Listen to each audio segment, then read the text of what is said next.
swing. Front? Yep. Front punch? Doesn't matter what kind of swing they do. You're going to block, step in, and jab. Okay? Or you can just bend this knee, which is less movement, and jab. Okay.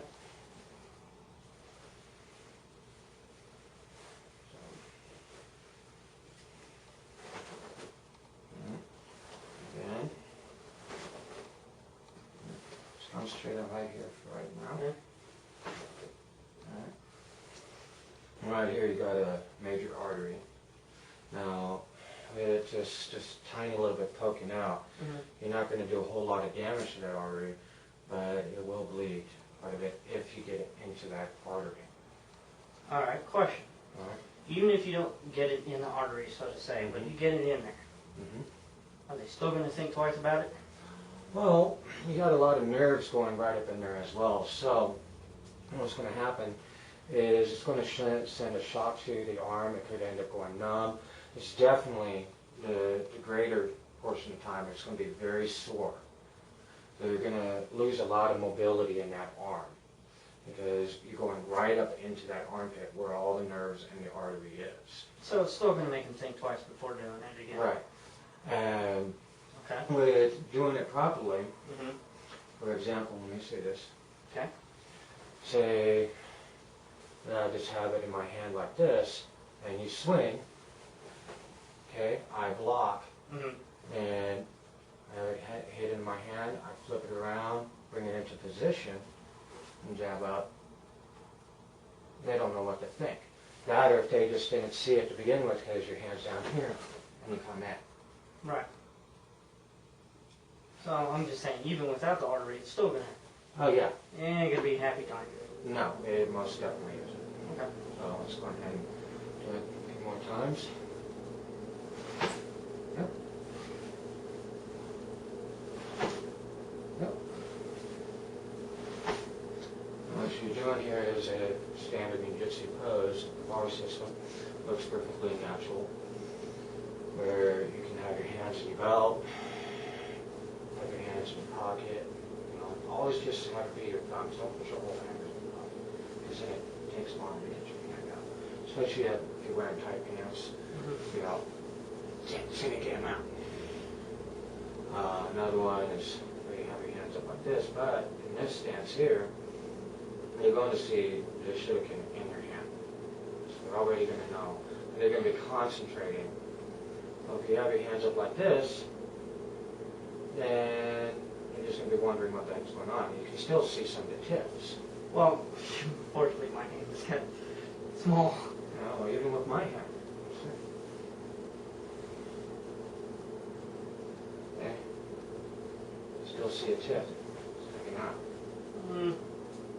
Sort of. You know, with the thumb tucked in, you have to hold it like this, which, you know, they can easily knock it right out of your hand. True. So, what you want to do is just, like you were, have your hands down towards the side, and keep them concentrating on your face. All right.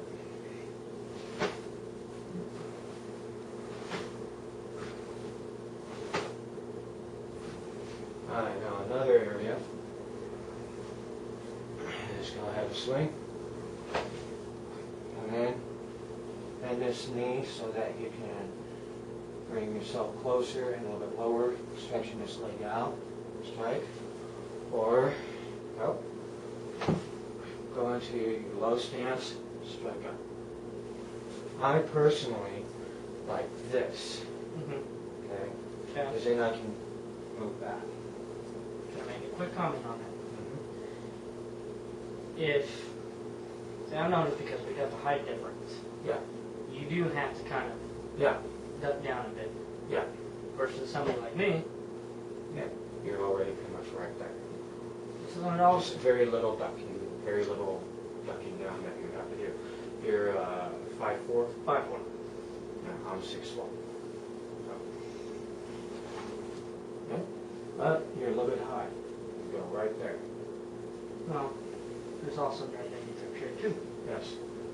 But what you're looking at is the more exposed nerve endings. These ones here, a little bit harder to get to. Correct.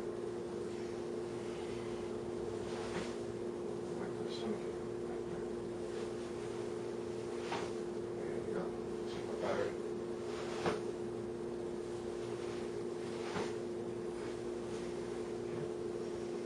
Alright. Another area, vital area to go for, is going to be the neck. Right along here, you have an artery. Not so many nerves until you get to right about here. You got a few, but they're not as easily accessible as going to right here, because these nerves run right down into the arm.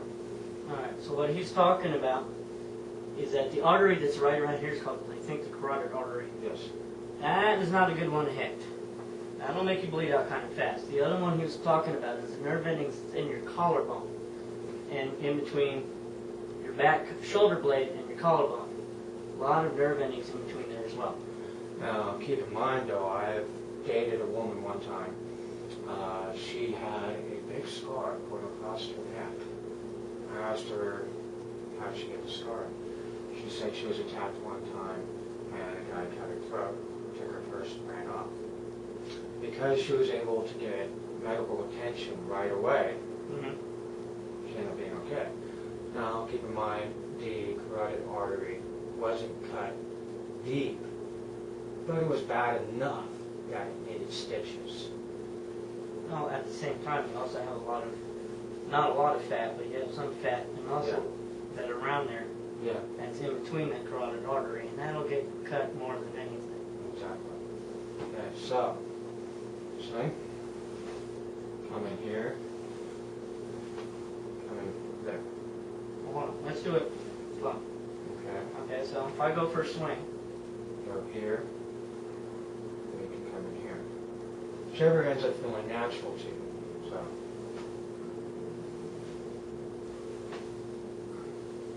Okay.